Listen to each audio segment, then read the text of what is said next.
The first story is about a guy whose name is Dr.P. Dr.P. And the first thing you need to know about Dr.P is where he worked. Does anyone know where he worked? Yes. He was a music teacher. All right? And there was some progressive change in his brain function over time.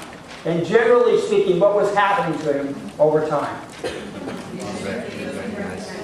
All right, didn't recognize students, but it was more general than recognizing students. He stopped recognizing faces. And even more general than that, he stopped recognizing patterns. All right? For example, he was shown a glove, and he couldn't tell what that was. So he was losing the ability to recognize visual patterns. Everything was abstract. Everything was abstract. Now, he could notice independent details, but he couldn't put them together in a coalescent form.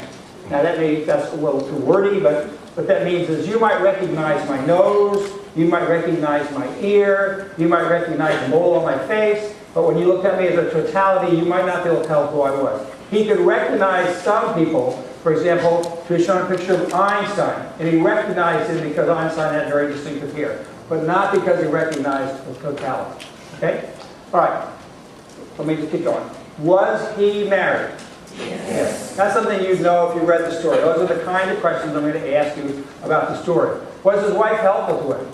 Yes. Yes. And it turns out, many of you, this is a good reason to go find a lifetime partner. Not that you'll get what Dr. P had, all right? But one of the articles in the New York Times section was about a man whose wife has Alzheimer's disease. And he goes to see her. And one of the things he realizes is that he actually misses having her home. And we'll go to that. Okay.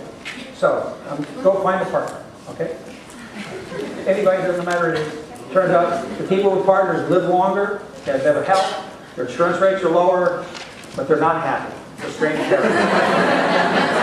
That's not true. I was kidding. Okay. All right. So, one of the things that Dr. P's wife did for him was she set out his clothes. And in order to get dressed in the morning, he sang his way through getting into his clothes, or to get out of the door, to get ready.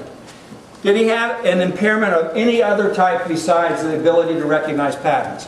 The answer was no. So it was a very specific dysfunction he had. All right. Now, one of the things I said in this class was that this class, at the broadest possible level, and these are the kind of questions I like to ask on the test, are about structures and what else? Functions. All right. So structurally, he had one part of his brain that was impaired, and the function that was disabled was his ability to recognize patterns. One of my favorite patterns is the doctor shows him a glove, and he asks him to describe it. I want you to go and read. If you don't, I want you to read all of it. I want you to pay special attention to how he describes the glove.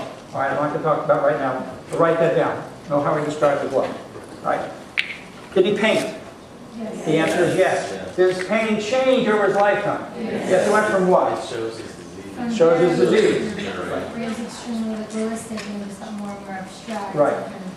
Very realistic. Went to abstract was sort of like Mondrian. Like a tragic display of mental illness. Yeah. That's right. And his wife, who was so emotionally connected to him, when Dr. Sachs started talking about the fact that his painting was so. Let's talk a little bit about the two stories. You're going to need to know the titles of the stories.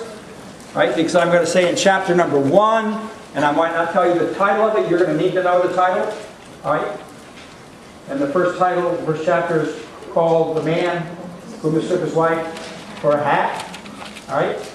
The second story is called The Lost Mariner. A mariner is someone who's in the Navy or on the sea. And let's talk about the first story.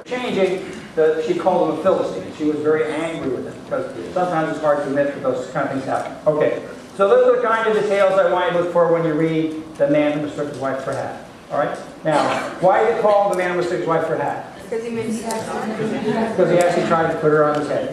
How many of you ever seen Mr. Magoo cartoons? Oh, there are a few of you, but that's what that reminds me of.